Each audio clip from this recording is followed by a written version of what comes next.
Bienvenidos al podcast de la Iglesia Bautista Israel. Acompáñanos en nuestra nueva serie de devocionales en donde el pastor Orlando Collie hablará de diversos temas del día a día, basados en diversos textos de la Biblia. Muy buenos días, queridos hermanos. Pues ya entramos a una semana más y estamos muy gozosos de poder abrir la palabra y hablar con el Señor. Pues en este momento vamos a hacer lo que a manera de costumbre estamos haciendo, hablar con el Señor. Padre, gracias porque estamos viendo tu fidelidad, Señor. Tú día a día nos muestras que eres grande, que eres misericordioso. Padre, por favor, ahora que vamos a concentrarnos en tu palabra, te suplicamos que nos hables a nuestros corazones. En Cristo Jesús. Amén. Voy a comenzar con una pregunta que se me hace bastante importante. ¿Cómo podemos vivir en comunidad? De las más de 100 veces que aparece la palabra iglesia o congregación en el Nuevo Testamento, en el Evangelio de Mateo aparece tan solo 2 veces la palabra iglesia. La primera tiene que ver con la esencia de la iglesia. La segunda tiene que ver cómo se vive en la iglesia.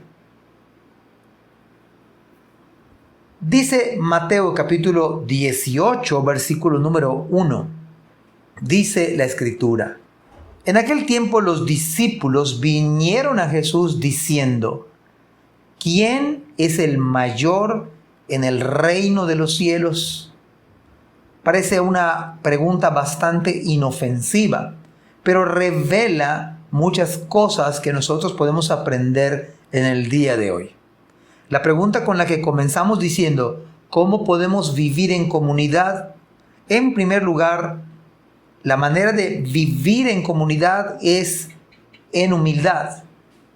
El Evangelio de Marcos nos dice de que estaban ya discutiendo en el camino antes de hacer esta pregunta. ¿Y saben qué discutían? ¿Quién de ellos era el más importante? ¿Se puede usted imaginar este tipo de discusiones para saber en términos terrenales cómo se hubiesen repartido el reino? Por supuesto que Judas, el que había traicionado a Cristo, estaba acariciando los tesoros que él iba a administrar. Quizá y probablemente esa fue una de las grandes decepciones al ver que Cristo pues prácticamente iba a morir.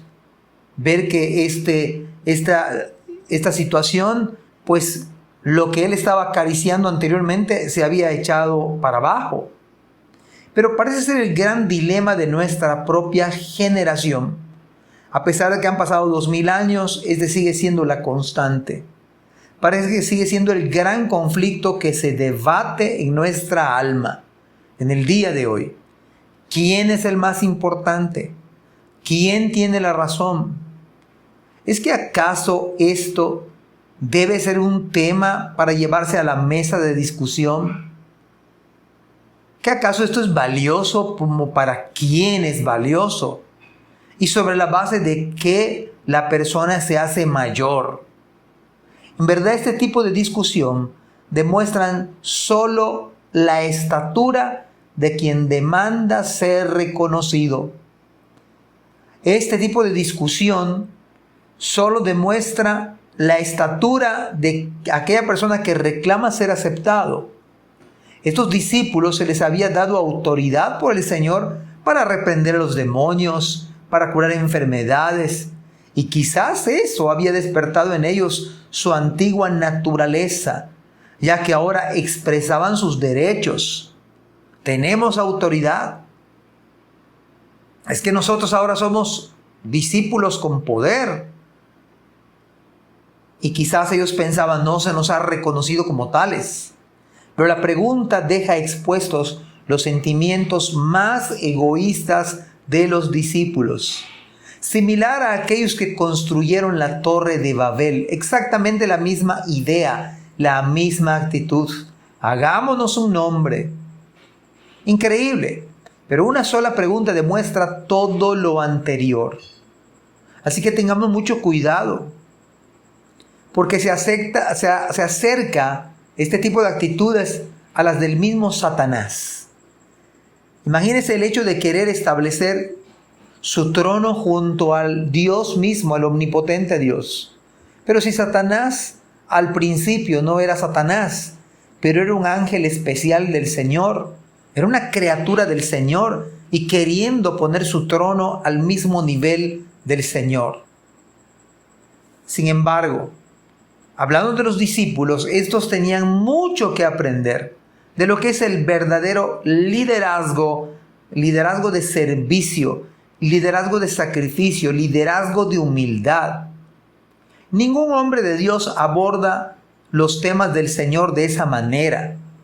Esto da pie a celos, por supuesto, a envidias. La primera lección espiritual en la cual podemos resumir es que el orgullo es ofensivo a todo creyente. El más grande en el reino de Dios, en la iglesia, será aquel que sea el más humilde. El más grande en el reino de Dios será aquel que sea el más humilde. Claro que esto en términos contemporáneos, humanos, es inaceptable. No se apetece ser más humilde. No crea fama ser más humilde. Pero para el Señor es indispensable que seamos mansos y humildes como Él mismo es. Es insustituible este tipo de carácter. Y humilde es aquel que no reclama su posición, incluso no reclama sus derechos, aunque realmente en el reino de Dios no tenemos ningún derecho. Somos bienaventurados. Tenemos que recordar lo que aquel esclavo que le robó a su amo, pues no merecía ningún trato especial. Sin embargo, la gracia de Dios fue para con él.